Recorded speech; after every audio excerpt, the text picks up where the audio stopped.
Perkenalkan, nama saya Harfan Rizaloho dengan NIM 2303060066. Saya dari Fakultas Pertanian, Prodi Peternakan, Universitas Sumatera Utara. Pada kali ini saya akan buat tugas video mata kuliah biokimia mengenai proses pencernaan lipid dan metabolisme lipid pada ternak ruminansia yang diampu langsung oleh Ibu dosen Insinyur Tati Vidianasari, SPT MP. Berikut videonya. Pencernaan lipid di rumen yang dimulai dari lipolisis, yang dimana lipid akan dipecah menjadi asam lemak bebas dan gliserol oleh enzim lipase yang dihasilkan mikroorganisme pada rumen. Enzim lipase utama di rumen terbagi menjadi dua, yaitu lipase pankreas, disekresikan pankreas, dibawa ke rumen melalui pilorus. Lipase mikroba, diproduksi berbagai mikroorganisme pada rumen seperti bakteri dan protozoa. Aktivitas lipase dipengaruhi oleh jenis dan jumlah lipid dalam pakan, pH rumen optimal pada pH netral 6-7, konsentrasi garam empedu, membantu emulsifikasi lemak, meningkatkan akses enzim. Dan kedua itu ada biohidrogenasi. Asam lemak tak jenuh diubah menjadi asam lemak jenuh melalui proses ini. Dikatalisis enzim isomerase dan reduktase oleh mikroorganisme rumen. Ini penting karena melindungi UFA dari kerusakan rumen, menyediakan prekursor untuk sintesis asam lemak mikroba atau SFA. Ini biasanya dipengaruhi oleh jenis UFA. UFA dengan ketidakjenuhan tinggi lebih mudah dihidrogenasi. Populasi mikroorganisme rumen, konsentrasi mineral, kobalt, magnesium, selenium penting untuk aktivitas enzim. Selanjutnya saya akan menjelaskan metabolisme lemak pada ternak ruminansia. Menurut Kamal, lemak yang terdapat pada pakan ternak ruminansia adalah lemak cair yang tersusun dari asam lemak tak jenuh, yaitu linoleat dan linoleniat. Terjadinya proses hidrogenasi mengakibatkan susunan lemak tubuh sapi menjadi padat atau keras. Bila dibandingkan dengan kuda yang diberi ransum yang sama akan menghasilkan perlemakan tubuh yang lebih lunak. Hal tersebut dikarenakan kuda merupakan ternak non-ruminansia. Ternak memperoleh lemak dari 3 sumber, yaitu dari metabolisme lemak, protein, dan karbohidrat. Karbohidrat dan protein yang sudah dicerna dan diserap sebagian akan diubah menjadi lemak. Sedangkan lemak dari pakan dapat diubah menjadi pati dan gula yang kemudian bisa digunakan untuk energi dan sebagian disimpan dalam jaringan sel sebagai lemak cadangan. Konsentrasi asam lemak bebas yang tinggi menghambat pencernaan serat kasar dan sebagai akibatnya menghasilkan proporsi asam asetat yang lebih sedikit. Pada saat yang bersamaan, jumlah substrat yang terfermentasi menurun. Proses metabolisme lemak pada ternak ruminansia.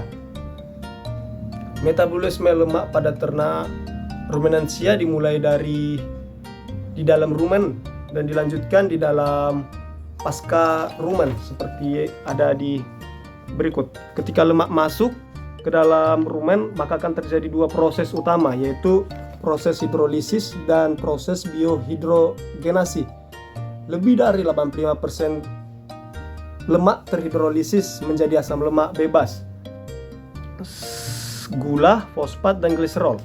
Gliserol dan gula akan mengalami proses perubahan menjadi asam lemak terbang atau VFA, dan kemudian VFA digunakan untuk membentuk sel mikroba rumen.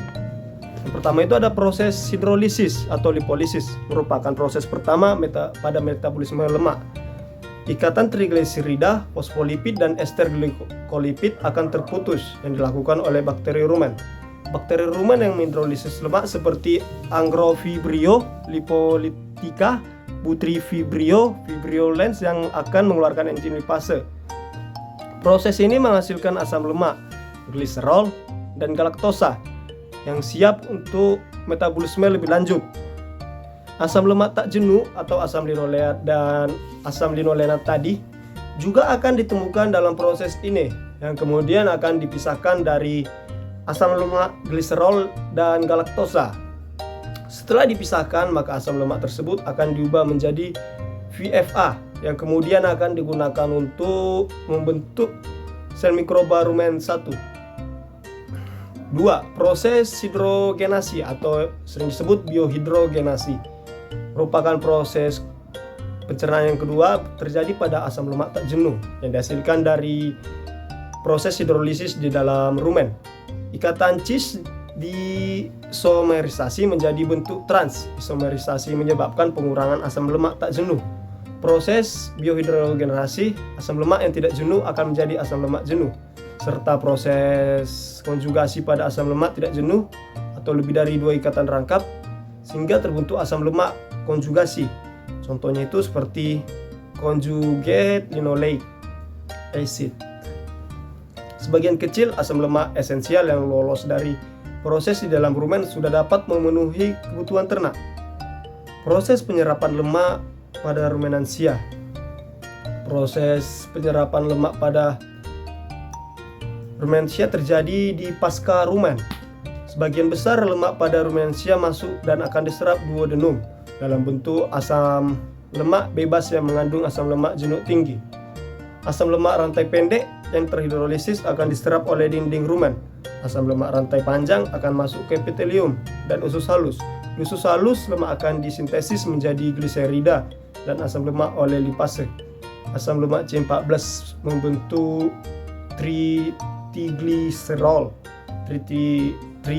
triagliserol, fosfolipid, dan kolesterol di epitel usus.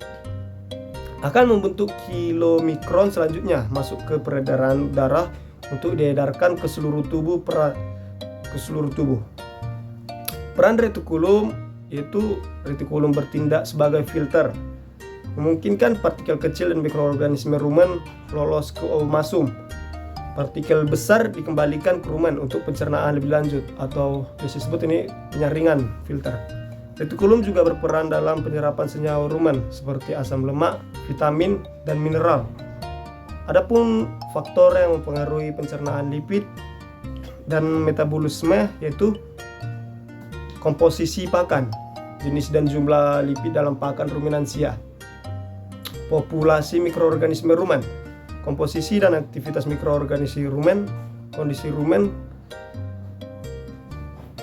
seperti pH, suhu, dan konsentrasi oksigen di rumen. Demikianlah video presentasi video saya mengenai pencernaan lipid dan metabolisme lipid pada ternak ruminansia. Banyak kesalahan dan kekurangan saya dalam menyampaikan materi ini. Saya minta maaf. Sekian, terima kasih.